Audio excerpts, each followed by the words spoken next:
Mass హీరోల సినిమాలో action sequence చూస్తే రక్తం ఏరులై పారింది అని చెప్తాం. అదే రక్తం సముద్రంలాగా ఉప్పొంగి ప్రవహిస్తే అదే 'దేవర'. యెస్. 'దేవర' సినిమా ముందు నుంచి ఊహిస్తున్నట్టుగానే ఇదొక రక్తపాతానికి సంబంధించినటువంటి సినిమాగా కనిపిస్తోంది. సముద్రం అంతా రక్తంతో ఎరుపెక్కిపోతే అది ఎర్ర సముద్రంలాగా మారుతుంది. ఆ సముద్రాన్ని ఎర్రగా మార్చినవాడు ఎవరు? 'దేవర'. ఎందుకు? సినిమా చూడాలి. యెస్. కొరటాల శివ డైరెక్షన్‌లో యంగ్ టైగర్ ఎన్టీఆర్ హీరోగా నటిస్తున్నటువంటి సినిమా 'దేవర' పార్ట్ 1 గ్లింప్స్ విడుదలైంది.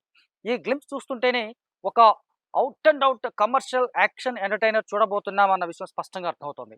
ఎన్టీఆర్‌ను ఈ రేంజ్ ఊరమాస్ లేదా ఈ రేంజ్ వయలెంటిక్ రోల్‌లో ఇంతవరకు ఎప్పుడు చూడలేదు మనం. ఆఫ్‌కోర్స్ ఆయన చాలా సినిమాలో వయలెన్స్ చేశారు గానీ, ఈ స్థాయి వయలెన్స్ ఇప్పటివరకు చేయలేదు. ఒక 'సలార్', 'కేజీఎఫ్' రేంజ్‌లో ఒక రక్తపాతం, బ్లడ్ షెడ్ అనేది కనిపించబోతోందనేలాగా ఈ గ్లింప్స్ కనిపిస్తా ఉంది. ఒక గ్లింప్స్‌తోనే ఫ్యాన్స్‌కి లేదా ఆడియన్స్‌కి గూస్ బంప్స్ తెప్పించేంత మాస్ కంటెంట్ చూపించారంటే కొరటాల శివ ఎంత కసిగా ఈ సినిమాను రూపొందించబోతున్నాడో అర్థమవుతుంది. నిజానికి ఈ సినిమాకి సంబంధించి 'దేవర' ఫస్ట్ ఒక పార్ట్‌గా, ఒక సింగిల్ పార్ట్‌గా తీసుకురావాలనుకున్నారు. కానీ కంటెంట్ డిమాండ్ చేయడమా లేదా కంటెంట్ స్పాన్ పెరగడం వలన 2 భాగాలుగా చేస్తున్నారు. అందులో వచ్చేటువంటి మొదటి భాగానికి సంబంధించినటువంటి గ్లింప్స్ ఇది.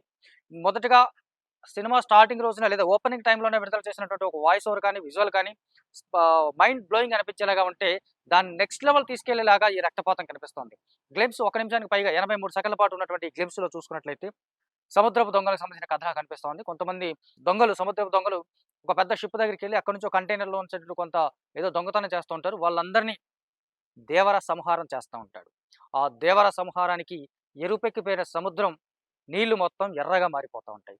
ఈ క్రమంలో వచ్చేటువంటి షాట్స్ కానీ, విజువల్ ఎఫెక్ట్స్ కానీ, గ్రాఫిక్స్ కానీ నిజంగా మైండ్ బ్లోయింగ్ అనేలాగా ఉన్నాయి. ఈ గ్లింప్స్‌లో ఎన్టీఆర్ యాక్షన్ సీక్వెన్స్ ఉంది. ఆ యాక్షన్ సీక్వెన్స్‌లో ఎన్టీఆర్ ఇంటెన్స్ లుక్కు, అతని పెర్ఫార్మెన్స్ చూసుకున్నట్లయితే నెక్స్ట్ లెవెల్. ఆబ్వియస్‌గా మనకి ఎన్టీఆర్ అంటే one of the best actors in India అనేది అందరికీ తెలుసు.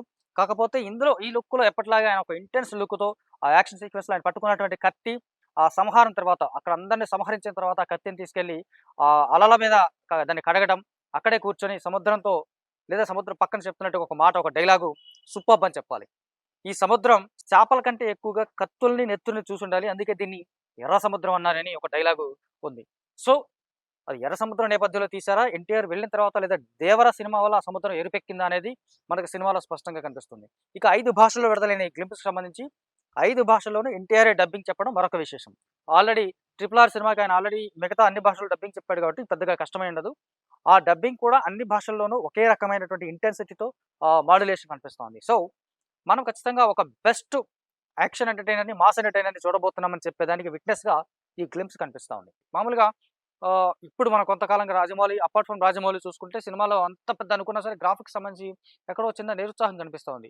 ఆ విషయంలో వీళ్ళు చాలా చాలా జాగ్రత్తలు తీసుకున్నట్టుగా ఉన్నారు. అందుకని ముఖ్యంగా బ్లడ్ షెడ్‌లు ఇలా వస్తున్నప్పుడు ఒక చందమామకి రౌండ్ వేసినట్టుగా ఒక రక్తపు చారిక అనేది పడడం అనేది విజువల్ ఎఫెక్ట్స్ సంబంధించి సూపర్బ్ అని చెప్పాలి. 'దేవర' గ్లింప్స్‌తో ఒక వయలెంటిక్ మాస్ ఎంటర్‌టైనర్‌తో ఎన్టీఆర్ రాబోతున్నాడన్న విషయం స్పష్టంగా డిక్లేర్ అయిపోయింది. ఈ సినిమాను ఏప్రిల్ 5న విడుదల చేయబోతున్నారు ఫస్ట్ పార్ట్. ఎన్టీఆర్ సరసన Bollywood beauty Janhvi Kapoor first time south Indian స్క్రీన్‌కి ఇంట్రొడ్యూస్ కాబోతోంది. అలాగే సైఫ్ అలీ ఖాన్ విలన్‌గా ఈ సినిమాలో పరిచయం కాబోతున్నాడు తెలుగు తెరకు. ఓవరాల్‌గా చూసుకుంటే గ్లింప్స్‌తో ఒక చిన్నపాటి వార్నింగ్, రికార్డ్స్‌కి, బాక్స్ ఆఫీస్‌కి ఒక వార్నింగ్ ఇస్తున్నట్టుగా కనిపిస్తా ఉంది. మరి సినిమా ఏ రేంజ్‌లో ఉంటుందనేది చూడాలి.